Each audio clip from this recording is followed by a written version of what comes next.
Hello everyone, मैं ममतेज गुप्ता। आज देखेंगे ninth class geography NCERT chapter 6। Chapter का नाम है जनसंख्या। इस चैप्टर का हमने थ्योरी वाला पोर्शन पहले कंप्लीट कर लिया है। अगर आपने नहीं देखा है तो आप इसी वीडियो के डिस्क्रिप्शन में क्लिक कर कर देख सकते हैं। मैंने नाइन्थ क्लास के एसएसटी की थ्योरी वाली और एमसीक्यू वाली दोनों प्लेलिस्ट की लिंक डाली है। आपको जो देखना है आप उस पर क्लिक कर कर देख सकते हैं। और ये जो साइड में प्लेलिस्ट लगी हुई है ये सभी मैंने पढ़ाई है 6, 7 और 8 क्लास की हिस्ट्री ज्योग्राफी को बहुत ज्यादा डिटेल में पढ़ाया है। तो अगर आपको ये सब प्लेलिस्ट भी देखनी है तो आप इन सब को भी मेरे चैनल को ओपन कर कर प्लेलिस्ट वाले ऑप्शन पर क्लिक कर कर देख सकते हैं। आइए शुरू करते हैं। क्वेश्चन नंबर 1, निम्नलिखित में से जनगणना के विषय में कौन सा कथन सही है? ए है भारत में सबसे पहले 1872 में जनगणना की गई। बिल्कुल सही है कि ये ब्रिटिशर्स ने की थी, यानी कि अंग्रेजों ने करवाई थी ये वाली जनगणना। बी है भारत की पहली बार एक संपूर्ण जनगणना 1881 में की गई थी। ये भी बिल्कुल सही है, 1881 में की गई थी। देखो 72 में जो की गई थी वो संपूर्ण नहीं की गई थी, ठीक है। ये एक तरह का ट्रायल था जनगणना करने का। लेकिन अगर हम बात करें 1881 में तो ये एक तरह से संपूर्ण जनगणना की गई थी कि भारत में कितने लोग हैं और किस तरह से हमें शासन करना है इसके लिए। ऑप्शन है सी, जनगणना सामाजिक तथा आर्थिक आंकड़ों का सबसे वृहद स्रोत है। तो ये बिल्कुल सही है। देखो किसी भी देश की जनगणना से हम जान सकते हैं कि उस देश में कितने धर्मों के लोग रह रहे हैं, कौन कौन से धर्मों के कितने लोग रह रहे हैं, ठीक है। कितने स्त्री रह रहे हैं, कितने पुरुष हैं, कितने बच्चे हैं, कितने बुजुर्ग हैं, कितने लोग पढ़े लिखे हैं, कितने लोग अनपढ़ हैं, कितने लोगों के पास जॉब है, कितने लोगों के पास जॉब नहीं है, कितने गरीब हैं, कितने अमीर हैं, ठीक है। उन किसी भी व्यक्ति की कितनी क्या आर्थिक स्थिति है देश के अकॉर्डिंग, ये सारी चीजों की गणना हमें कहाँ मिलेगी? ये सारी चीजों की गणना हमें मिलेगी जनसंख्या जनगणना में, ठीक है। तो इन सब के आंकड़े उस जनगणना में आपको देखने को मिलेंगे। तो इसका जो ऑप्शन सही हो जाएगा वो हो जाएगा डी। आइए नेक्स्ट देखते हैं। क्वेश्चन नंबर है 2, हमें जनगणना की आवश्यकता क्यों है? असंगत विकल्प का चयन कीजिए। यानी कि ऐसा क्या कारण है जिसकी वजह से हमें जनगणना की आवश्यकता पड़ी? तो देखो 3 ऑप्शन तो इसमें सही है। आगे ये बोल रहे हैं असंगत विकल्प का चयन कीजिए, यानी कि जो ऑप्शन असंगत है यानी कि मेल नहीं खा रहा है वो वाला हमें चुनना है। ए है देश को सुचारू रूप से चलाने के लिए। बिल्कुल सही, देश को सुचारू रूप से चलाने के लिए जनगणना होनी बहुत आवश्यक है। जनगणना से हमें पता चलेगा कि हमारे देश में कितने लोग रह रहे हैं, है ना। और किसी भी जन सुविधा उपलब्ध करानी है, यानी कि बिजली है, पानी है, राशन है, तो हमें कितना उपलब्ध कराना है उसके लिए हमें पता होना चाहिए कि हमारे देश में कितने लोग रहते हैं, ठीक है। बी है बी है संसाधनों के समान वितरण के लिए, ठीक है। यानी कि संसाधनों तक सभी व्यक्तियों को पहुंच रहे, ऐसा ना हो कि कुछ व्यक्ति गरीब रहे और कुछ व्यक्ति अमीर हो जाए। संसाधनों का ठीक से बंटवारा, इसी के आधार पर हम जो जनगणना है उसी के आधार पर हमारा जो आरक्षण है वो तय होता है, ठीक है। हमें पता होता है कि कितने व्यक्तियों को आरक्षण देना है और कितने व्यक्तियों को आरक्षण से निकालना है। देखो कुछ जो जातियां हैं वो आती भी रहती हैं आरक्षण के अंतर्गत और कुछ को बाहर निकाला भी जाता है। तो हमें जनगणना से पता चलता है कि वास्तव में किन लोगों को आरक्षण की जरूरत है, कौन लोग जो हैं जो विकास में पीछे है, ठीक है। तो उनके विकास के लिए हम क्या करते हैं? आरक्षण देते हैं। सी है सरकार द्वारा जन सुविधाएं मुहैया कराने के लिए। वही चीज है बिजली पानी, जन सुविधा यानी फ्री बिजली है, पानी है, या फिर चिकित्सा है ना, ये सारी चीजें। डी है केवल लिंग अनुपात तथा साक्षरता दर जानने के लिए। तो इसका जो ऑप्शन सही होगा वो ये होगा कि केवल हमें ये नहीं जानना होता है लिंग अनुपात यानी कितने लड़के हैं कितनी लड़कियां हैं, या कितने पढ़े लिखे हैं या कितने अनपढ़ हैं, ठीक है। साक्षरता का मतलब है कितने पढ़े लिखे हुए लोग हैं। तो ये सारी चीजें केवल दो ही चीज जानने का नहीं होता है, हम इन सब चीजों को जनगणना के द्वारा जान सकते हैं। तो असंगत कौन सा है? डी वाला। नेक्स्ट देखते हैं क्वेश्चन नंबर 3, निम्नलिखित में से कौन सा कथन गलत है? जो ऑप्शन गलत है वो हमें देखना है। ए है भारत का स्थलीय भूभाग कुल विश्व के भूभाग का 2.4% है, बिल्कुल सही है, यानी कि पूरा विश्व ये है। तो भारत कितना है, बस इतना है, ठीक है। ये छोटा सा जो दिख रहा है केवल इतना है, इससे भी कम ही आएगा, आपकी एनसीईआरटी में दे रखा है। बी है भारत की जनसंख्या पूरे विश्व की जनसंख्या का 17.5% है, ठीक है, 17.5% है, तो बिल्कुल सही है। अब देखो, अगर भूभाग की बात करें तो 2.4% है, जबकि जनसंख्या कितनी है, 17.5 है, तो जनसंख्या भूभाग के अकॉर्डिंग बहुत ज्यादा है ना। सी है बांग्लादेश तथा जापान की जनसंख्या का घनत्व है भारत से अधिक है, बिल्कुल सही है। डी है भारत में सबसे अधिक जनसंख्या घनत्व वाला राज्य उत्तर प्रदेश है। देखो, उत्तर प्रदेश नहीं है, कौन सा है, बिहार है। तो इसका जो सही आंसर हो जाएगा वो हो जाएगा डी, क्योंकि हमें गलत ही देखना था। आइए नेक्स्ट देखते हैं क्वेश्चन नंबर 4। जनसंख्या घनत्व के विषय में निम्नलिखित में से कौन सा कथन गलत है। जो गलत है वो हमें चूज करना है। ए है भारत में सबसे अधिक जनसंख्या घनत्व उत्तरी भाग तथा केरल में है। देखो, उत्तरी भाग से मतलब है जहां गंगा यमुना नदी बह रही है, उसको हम क्या बोलते हैं, उत्तर का मैदान, ठीक है। तो उत्तर का मैदान में क्या क्या आएगा, आपका यूपी आएगा, आपका बिहार आएगा, आपका पश्चिम बंगाल आएगा, ठीक है, और मध्य प्रदेश के कुछ इलाके आएंगे, क्योंकि गंगा और यमुना की कुछ सहायक नदियां कहाँ से निकली हैं, मध्य प्रदेश से भी आ रही हैं, ठीक है। तो ये सारे इलाके किस में काउंट होंगे, ये मैदानी भाग में काउंट होंगे, ठीक है। और केरल तो आप लोग जानते ही हो, तो ये तो ऑप्शन हो जाएगा सही, हमें देखना है गलत वाला। बी है भारत में सबसे अधिक जनसंख्या घनत्व वाला राज्य बिहार है, बिल्कुल सही है। और सी है भारत में सबसे कम जनसंख्या वाला राज्य अरुणाचल प्रदेश है, बिल्कुल सही है। यानी कि यहाँ पर जो लोग रहते हैं वो काफी दूर दूर रहते हैं, यानी कि ऐसे। और बिहार में कैसे रह रहे हैं, बिहार में ऐसे रह रहे हैं, बिल्कुल, और भी पास पास होना चाहिए, ठीक है। और अरुणाचल में कितनी दूर दूर रह रहे हैं, तो आप देख सकते हैं, यानी कि यहाँ पर जो व्यक्ति हैं वो बहुत ज्यादा दूर दूर रहते हैं, यानी कि क्षेत्रफल के हिसाब से जनसंख्या कम रह रही है, जबकि यहाँ पर क्षेत्रफल के हिसाब से जो जनसंख्या है वो बहुत ज्यादा रह रही है, ठीक है, इस तरह से। नेक्स्ट है आपका 2011 की जनगणना के अनुसार भारत की जनसंख्या घनत्व है 482 व्यक्ति प्रति वर्ग किलोमीटर है। तो इसका जो ऑप्शन हो जाएगा वो यही वाला हो जाएगा। इसमें गलत पूछा था और गलत ऑप्शन यही है, क्योंकि 482 नहीं है, ये कितना होना चाहिए, ये होना चाहिए 382, ठीक है। आइए नेक्स्ट देखते हैं क्वेश्चन नंबर 5। जनसंख्या वृद्धि एवं जनसंख्या परिवर्तन की प्रक्रिया को प्रभावित करने वाले तत्व कौन से हैं। यानी कि क्या क्या चीजें हैं जो जनसंख्या के परिवर्तन को प्रभावित करती हैं। परिवर्तन का मतलब हो गया कि जनसंख्या का बढ़ना या जनसंख्या का कम होना, ठीक है, परिवर्तन हो रहा है ना।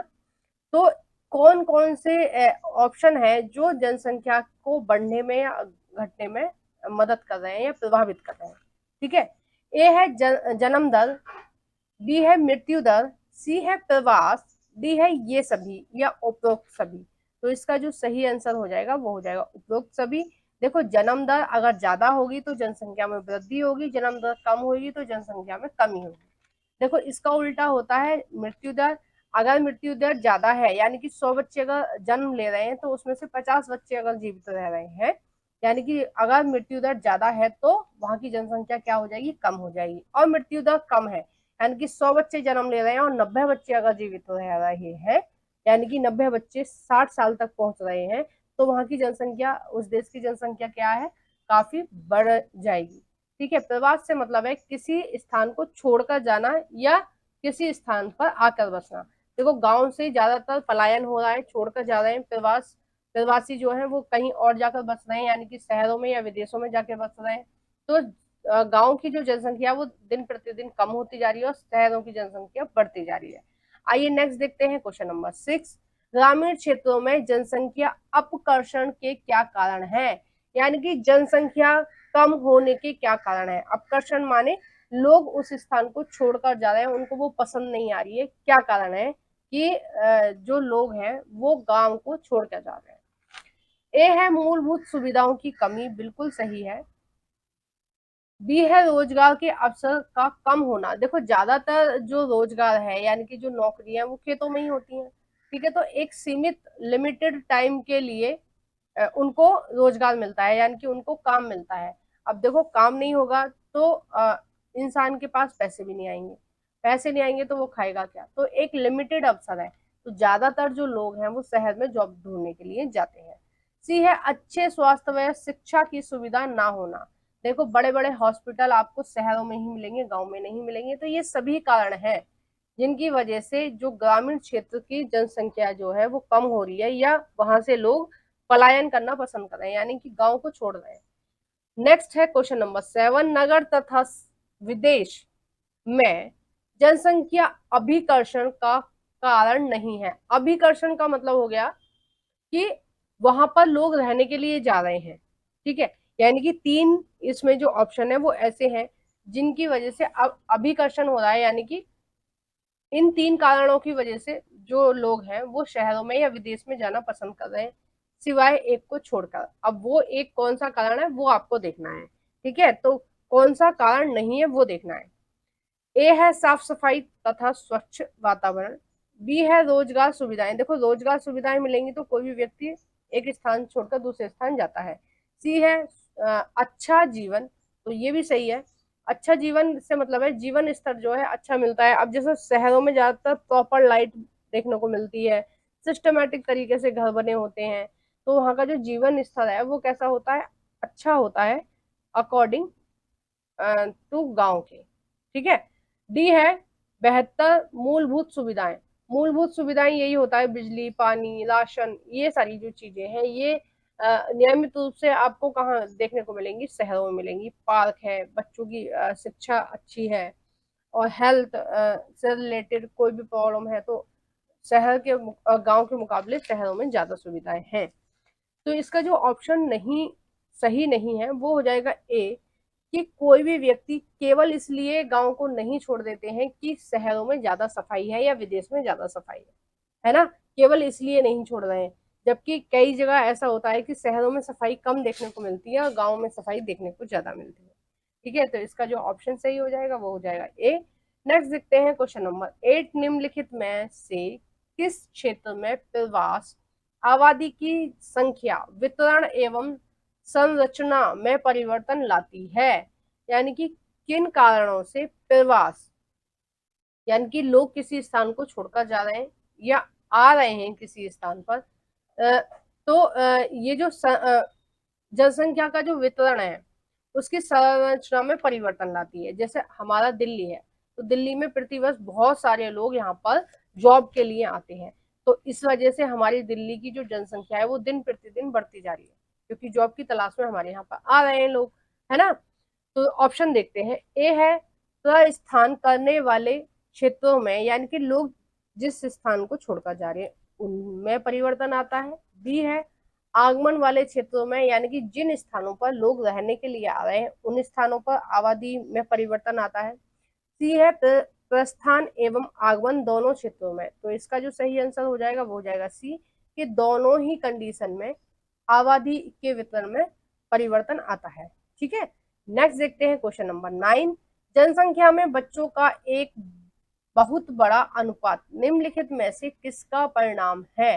यानी कि बहुत ज्यादा जो बच्चे हमारे देश में हैं उसमें सबसे ज्यादा क्या परिणाम है। ए है उच्च जन्म दर, बी है उच्च मृत्यु दर, सी है उच्च जीवन दर, और डी है अधिक विवाहित जोड़े। तो इसका जो सही आंसर हो जाएगा वो हो जाएगा ए, उच्च जन्म दर। उच्च जन्म दर की वजह से हमारे देश में क्या है, बच्चे ज्यादा हो रहे हैं। अगर हम सेकंड कारण पूछें कि दूसरा कारण कौन सा है, तो निम्न मृत्यु दर है, ठीक है। उच्च मृत्यु दर नहीं आएगा, निम्न मृत्यु दर के जितने बच्चे जन्म ले रहे हैं ज्यादातर उनको मेडिकल सुविधाएं अच्छी मिलती हैं और बच्चे जीवित रहते हैं। अगर हम बात करें आज से 30-40 साल पहले की, तो पहले बच्चे बहुत कम जीवित रहते थे, 1-2 बच्चे सभी के ही मर जाते थे डिलीवरी के दौरान, ठीक है, क्योंकि सुविधाएं इतनी अच्छी नहीं थी। ज्यादातर जो बच्चे होते थे वो घर में ही होते थे, हॉस्पिटल में नहीं होते थे। आजकल गांव हो या शहर हो, सभी जो बच्चे हैं, जितने भी बच्चे जन्म लेते हैं हमारे भारत में, ज्यादातर बच्चे हॉस्पिटल में ही लेते हैं, तो जो मृत्यु दर है वो दिन पर दिन कम होती जा रही है इसकी वजह से। ठीक है, नेक्स्ट देखते हैं क्वेश्चन नंबर 10। निम्नलिखित में से कौन सा एक जनसंख्या वृद्धि का परिणाम दर्शाता है, यानी कि किन कारणों से जनसंख्या में वृद्धि हो रही है। ए है एक क्षेत्र की कुल जनसंख्या, बी है प्रत्येक वर्ष लोगों की संख्या में होने वाली वृद्धि, सी है जनसंख्या वृद्धि दर, डी है प्रति हजार पुरुषों पर महिलाओं की संख्या। तो 10 का जो सही आंसर हो जाएगा वो हो जाएगा बी, प्रत्येक वर्ष लोगों की संख्या में होने वाली वृद्धि, यानी कि एक वर्ष में कितने लोगों की वृद्धि हो रही है वो दर्शाता है कि जनसंख्या में वृद्धि के परिणाम। ठीक है, नेक्स्ट देखते हैं, और ये इस वीडियो का लास्ट क्वेश्चन है, क्वेश्चन नंबर 11। 2011 की जनगणना के अनुसार एक साक्षर व्यक्ति वह है, यानी कि हम किस व्यक्ति को साक्षर बोलेंगे, यानी कि साक्षर व्यक्ति की क्या परिभाषा है वो हमें बतानी है। साक्षर का मतलब आप समझ गए ना, किस व्यक्ति को हम पढ़ा लिखा समझेंगे। साक्षर का मतलब है पढ़ा लिखा व्यक्ति। ठीक है, साक्षर का मतलब होता है ज्ञानी व्यक्ति या पढ़ा लिखा व्यक्ति। तो ऑप्शन है ए, जो अपने नाम को पढ़ एवं लिख सकता है। बी है जो किसी भी भाषा में पढ़ एवं लिख सकता है। सी है जिसकी उम्र 7 वर्ष है तथा वह किसी भी एक भाषा की समझ के साथ पढ़ एवं लिख सकता है। डी है जो पढ़ना लिखना एवं अंकगणित तीनों जानता है। तो इसका जो सही आंसर हो जाएगा वो हो जाएगा सी, जिसकी उम्र 7 वर्ष है और वो किसी भी एक भाषा को समझ सकता है, पढ़ सकता है, लिख सकता है। ठीक है, यानी कि कोई भी बच्चा जो 7 वर्ष का है वो किताब अच्छे से रीड कर पा रहा है, वो समझ पा रहा है कि वो उसमें क्या लिखा है, और वो अगर आप कहोगे उससे लिखने के लिए तो वो लिख भी सकता है बिना देखे। तो वो क्या माना जाएगा, साक्षर माना जाएगा। तो इस वीडियो को हम यहीं समाप्त कर रहे हैं। अभी 10th क्लास के 3-4 चैप्टर हो गए हैं ज्योग्राफी के, अब आगे हम लेके चलेंगे। कृषि वाला चैप्टर नेक्स्ट आएगा आपको देखने को मिलेगा। अगर आप इस वीडियो को बाद में देख रहे हैं आप, तो मेरे चैनल को ओपन करकर प्लेलिस्ट वाले ऑप्शन पर क्लिक कर आप देख लेना 10th क्लास के दोनों प्लेलिस्ट की लिंक, दोनों प्लेलिस्ट वहां पर मिलेंगे आपको, एमसीक्यू वाली और थ्योरी वाली दोनों। ठीक है, तो आपको जो भी प्लेलिस्ट देखनी है 10th क्लास के आप वो देख सकते हैं। तो आपको वीडियो कैसी लगी है प्लीज कमेंट बॉक्स में बताइएगा। वीडियो को जरूर से लाइक कर देना। जो भी फ्रेंड आपके एनसीईआरटी पढ़ना चाहते हैं 6th 7th 8th क्लास या 9th 10th तक की एनसीईआरटी पढ़ना चाहते हैं एसएसटी वाली, तो आप प्लीज उन सभी के साथ मेरी इस वीडियो को शेयर कर देना। और एक चीज मैं आपसे कहना चाहूंगी, आप थ्योरी देखें ना देखें लेकिन प्लीज आप मेरे चैनल से क्वेश्चन आंसर जरूर देखिएगा, क्योंकि क्वेश्चन आंसर मैं पूरा ही कवर करवा देती हूँ, एक एक टॉपिक, एक एक लाइन। ठीक है, आपके ऑप्शन, आपके क्वेश्चन सारे की सारे मैं बुक से ही लेती हूँ, तो आप क्वेश्चन आंसर जरूर देखें मेरे चैनल से। ठीक है, तो thank you for watching everyone.